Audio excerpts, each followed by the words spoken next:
Hi there y'all, TheJTJ here with Inkscape tutorial 19, Align.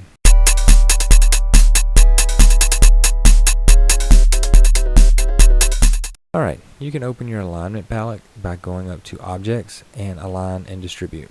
The quick command is Shift Control A.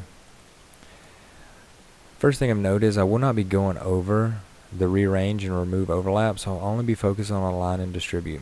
I'll cover these in a later tutorial. Okay. The very first drop down you have is relative to, and it has some options. Selection area is just the objects that you have selected at one time that you're going to align themselves to. So if I select these three objects, they're going to align themselves to themselves. If I select page, it will be the page, and drawing is every piece of object that you have in the document. Smallest object will be the smallest object in the selection group, and largest will be largest. I'll go over first and last in a second. Okay, so we have selection area selected, and we have these three objects. I will not click the checkbox treat as a group, because if you do that, these objects will stay in their same position. When you do this and you do selection area, they really don't move. It's usually used if you're moving them to page or drawing. That's when you're going to get the best functionality with them as a group. So we have these objects selected. Let's go right here to these icons. Each one of these icons show you the way that you're going to align your objects. So if I click on this center on vertical axis, all three objects will move the shortest distance possible to become vertically aligned with themselves. There you go. I'll go ahead and select these three. Click on center on horizontal axis button. Now notice that these objects are not equal distance apart, because that's the distribute panel that's going to have that functionality we'll go over in a second. Finally, there is also align baseline of text. The reason that those buttons are there and you don't just treat text as an object is because editable text has a baseline, so each font has an invisible line that the actual letters sit on. Some letters go above, some letters go below. And this way you can align your different fonts or different text on a baseline, and it keeps it more orderly. It look like it would in a word processor. So let's go ahead and select these two different pieces of text, and I'll click this button. Now it's aligned to this baseline, so they all went basically justified left. If I Control Z that, select them again. Now I click this one, align baseline of text. Go ahead and press 3 to zoom in. You can see I will draw an invisible or a fictional baseline there. This is pretty much the baseline they're sitting on. Some of the fonts go below and some fonts do not. This is important if you have a bunch of different fonts and you want to put them in a row. They'll be up and down. If you're having that issue, it's because the baseline is off. I'm going to press 5 to go back to the page. Alright, so let's look at these shapes right here. If I go down and go biggest object under relative selection, it's going to move these two objects relative to this one. So the largest object in the group that I've selected should not move. If I click this, the two small ones move. If I click this, they're centered directly over it. Control Z. Alright, so if you see the little gold or yellow icons, that's letting you know where that primary shape is going to end relative to everything else. So if I select them all again and I see this shape here, the largest object will be below the other two. So we'll go ahead and click that. They both moved up. If I click this, they'll move to this side. And they'll keep doing that as long as you have biggest object selected. Alright, so let's go ahead and select these and go down to smallest object.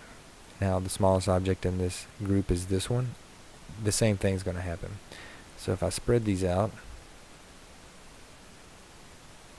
and then I select this, they will put their top edges on line with the top edge of the smallest object. their bottom edge on line with the bottom edge of the smallest object. Now, last selected and first selected do the same thing but oppositely. So we'll try first selected. Now the reason this could be useful is I don't want to work off the biggest object and I don't want to work off the smallest. I just want to work off a random object. So you can select that object, then you can shift click the other objects you want to align to it. Now they all align to the medium size object because I selected it first. I'm going to go down to page. Page is the piece of paper that you're working on basically. So if you want to align the page, which is really useful because a lot of times you want to center your objects onto a page, or if you're making a geometric layout, it's really helpful. I'll select these three objects. I'm set to page. I will center horizontal and they move to the center of the page. If I do the vertical, that should be center of the page. I'm going to move these over to the side. So drawing doesn't work off the page, it works off all the objects in the file. So now we have this centered on the page, but now I've changed it to relative to drawing. If I horizontal axis, it'll go down, and then if I vertical axis, it'll go over, because now this is the new center of all the drawing. It's right in the center of everything.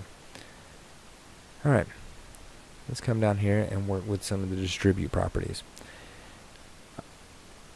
So if you select these objects, and let's go ahead and just go to selection area,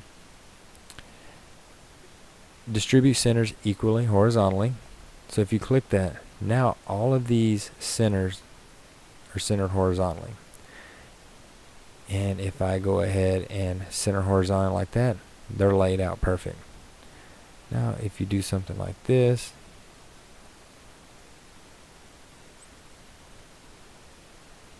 put them back in, try it again, there you go. Alright, let's try that again with these. Let's go ahead and center them vertically, and you notice that they overlap here, but if we come here, it spreads them out even. The rest of the functions are basically, they don't go to center of the object. They're working with the left of the object, the right of the object, the tops or the bottoms, and that's what you're distributing from. So they're useful if you're trying to lay something out where you want all the bottoms to match certain things, or all the tops, or if you want everything to the left to match. Alright, so let's go back to selection area. Now the last section we have to do is distribute the text. So if you highlight your text, you can put it all on the same baseline, and if you want to make it even, there you go. Now my text is laid out nice and evenly. We can try it again.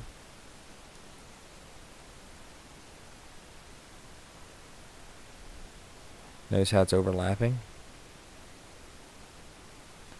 and it can make a nice bulleted column. And that does it for a line. Please join us for our next tutorial, Inkscape tutorial number 20, Path. Thanks for watching.